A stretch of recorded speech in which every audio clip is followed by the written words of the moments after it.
One TV. Numunezero kandi gusubira guhura namwe ngo tuganire ijambo ry'Imana. Ariko imbere yo dutangura kuganira reka tubanze dusenge. Uri mwiza Mana kandi ugira neza, urera kandi uragororotse, izina ryawe ni rukundo, izina ryawe ni nteturuye, izina ryawe ni mugira neza. Utugirira neza mu bitugora n'ibitunaniza kenshi Mwami Imana, kuko wewe wirahiye utazokwigera dutererana natwe nyene mukunzi mwiza.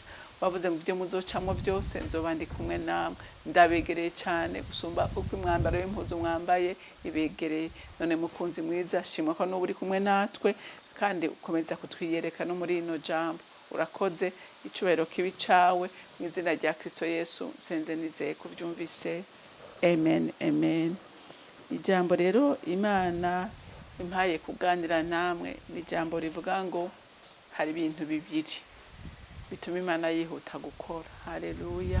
Ibintu bibiri bituma Imana yihuta gukora. Nifuriza zina mu Kristo wese na jewe ndabisengera ngo Imana imfashe nukuri ibyo bintu mpore ndabikora ko bukeye nuko bwije kugira ngo nshobore gushika mu vy'Imana yangeneye. Rero ni icambere ni ikintu citwa gusenga ubudasiba. Haleluya. Usenga, gutitiriza, kuguma usenga Imana ubudasiba. Ni ijambo ry'Imana rirabitubwira ngo nkunda bankunda, abandondera ubudahumeka nibo bambona. Rero ukabushaka kubona Imana no kwisenga ubudasiba, ugusenga kube ubuzima bwawe. Ikindi gikomeye kwizera. Haleluya. Bantu b'Imana, kwizera biratugora cyane, ariko kwizera harimo ibanga rikomeye. Harimo ibanga rikomeye. Reka turabe umugore Imana yagiriye neza. Yari yaratetsetse, yari yarababajwe, yari yarababaye, ariko Imana igira iki? Umwami Imana aramutabara kubera ukwizera kwiwe. Reka dusome ijambo ry'Imana muri Matayo, turasoma igice c'9 duhere ku murongo w'18 dushikane ku murongo wa 22. Akibabwira ivyo, haza umukuru w'isinagoge aramufukamira ati, umwana wanje w'umukobwa aracikanye ubunyene, nuze se umurambike ko ikiganza asubire abe muzima. Yesu ava hasi aramukurikira hamwe n'abigishwa biwe. Buno umugore agwaye kuguma ava amaraso yari amaranye imyaka 12. Amuturuka inyuma akora ku buyonga bw'impuzu ziwe. Yari yiyumviriye mu mutima we ati, niyo nokora ku mpuzu yiwe gusa nokira. Haleluya. Buno Yesu arakebuka aramubona, aramubwira ati, humura mwana wanje, ukwizera kwawe kuragukijije. Nyamugore akira uwo mwanya. Amen. Haleluya. Haleluya. Uyu mugore ijambo ry'Imana riratubwira ko yari yamaze igihe kinini agwaye, ari mu marega, ari mu butinyanka, imyaka 12. Nagira ngo umugore wese ariko aranyumva canke umukobwa yiyumvire kumara muri ibi bintu imyaka 12.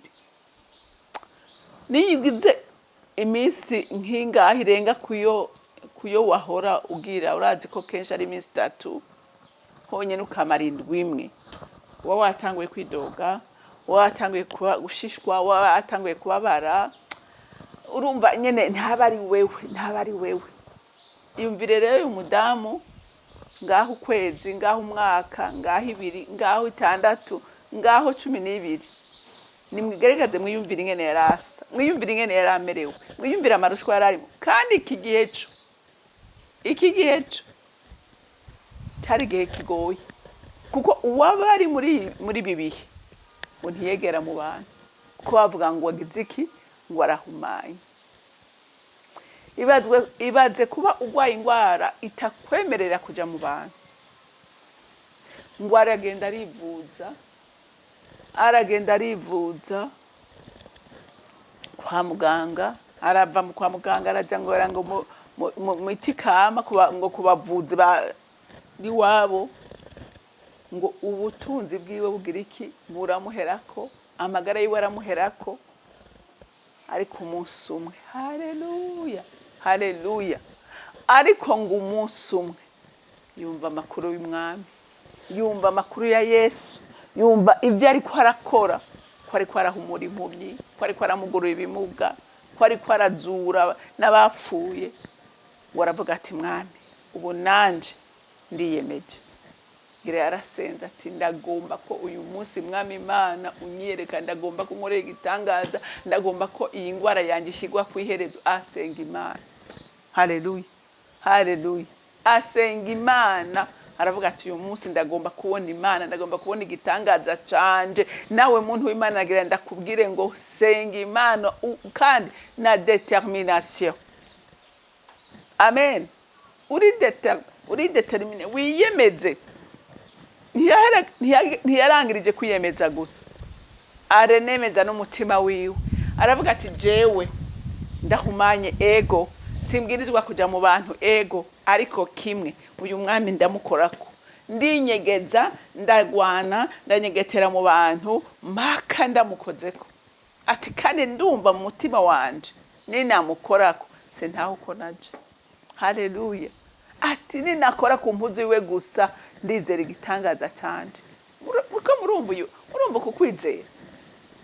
Ntiyavuze ngo niyambona akandambika kw'ikiganza ndakira. We yavuze ati jewe ntibikeneye nuko ndambika kw'ikiganza, ntibikeneye nuko mbona, ntibikeneye nuko avuga izina ryanje, igikenewe ni kimwe nuko nkora gusa ku buyonga bw'impuzu ziwe. Yaduze ukwizera. Haleluya. Natwe bantu b'Imana mu gusenga kwacu tube twizere ko ibyo twabwiye Imana ko yavyumvise. Nawe mu mutima warumva ko afise conviction ko neza na neza yasenze Imana, kandi Imana umwami Imana yamwumvise, icyaza gukora ko kiza kumugenderako. Ngo aranyororomba araca mu bantu, aripopera mu bantu. Ko murazi ko Yesu aho yaba ari hose haba hakoraniye abantu benshi baje kumushengerera, baje kumuraba, baje ngo bavure, bande bakize, bande bakiriza abantu, abandi baze kuraba gusa par curiosité, ngo baba ari benshi. Ariko we yaje atazanywe na curiosité, yaje ari determine ko niyakora ku buyonga bw'impuzu ziwe agira iki akira. Burya abantu b'Imana batana igitangaza cyawo n'abantu biyemeza, n'abantu kandi bizera. Amen.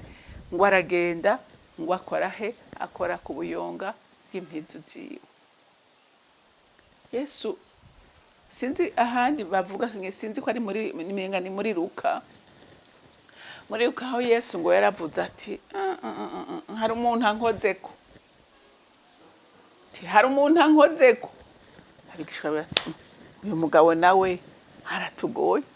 Uriko uravuga abantu bagukoze ko uraba abantu bose, iyi furi yose iri nyuma yawe, bose ashaka kukubona, ashaka kugukorako.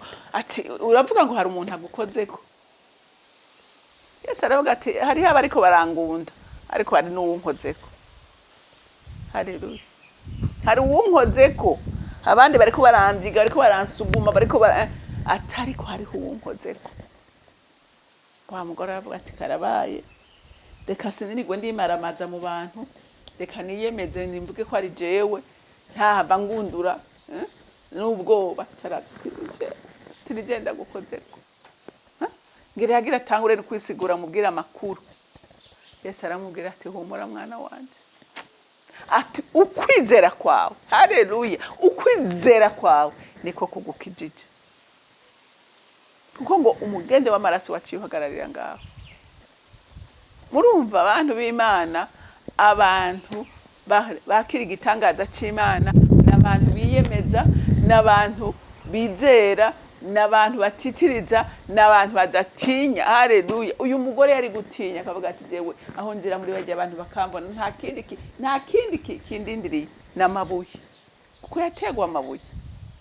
Ariko aravuga ati ko biri kose ndagiye, uyu mwami jewe sinkeneye no kwambona, kuko yumva ati niyambona ndamenyekana, ngira yari yagiye yitwikiriye ngira asigaje hari ijisho avuga ati je nkeneye gusa gukora kuri uyu muntu nta bindi nkeneye gukora ku buyonga bw'impuzu zose sinirirwa ndangwa arambona ndaje kwitanga cyane ndagitahana urumva agenda afise iki kwiyemeza agenda yizeye igitangaza ciwe hamara gitahana haleluya nahise arambwira ati humura mwana wanje ntugire ubwoba ahubwo yakozwe ku mutima no kwizera kuri muri uyu mugore rero kabushaka igitangaza cihuse senga Imana kandi wongere wizere ko nibyo wasengewe Imana yavyumvise kandi bigukorera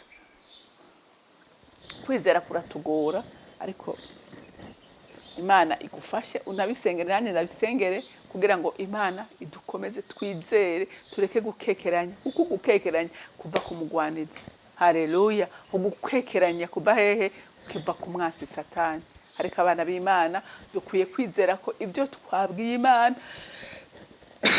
haleluya pardon ibyo twabwiye Imana dukwiye kwizera ko yabyumvise kandi ibidukorera kuko Imana iminsi yose yifuza kutugirira neza rero Imana yo mwijuru ibampezagirira Imana yera Imana nziza nukuri sindanirwa kugushimira urukundo rwawe ni neza yawe uradukunda kandi we wama wifuza kutugirira neza uko bukeye nuko bwije ariko bidusaba kukwizera ese cyo mpa rero imbaraga zawe zomanukira abantu bose mwami Imana bari kumwe nanje muri kino kiganiro muri no jambo bakagira ukwizera gushikamye badabeshwa n'umwasi ku mwasi we nta kindi abakeneye ko dutekeranya imirimo y'Imana uragahezagirwa urukundo rwawe n'imbabazi zawe ni neza yawe icubahiro ni icawe n'amashimwe yose nayawe mwami wanje izina ryawe ryera senze nizeye ko byumvise amen amen mwarahezagiwe mugira umunsi mwiza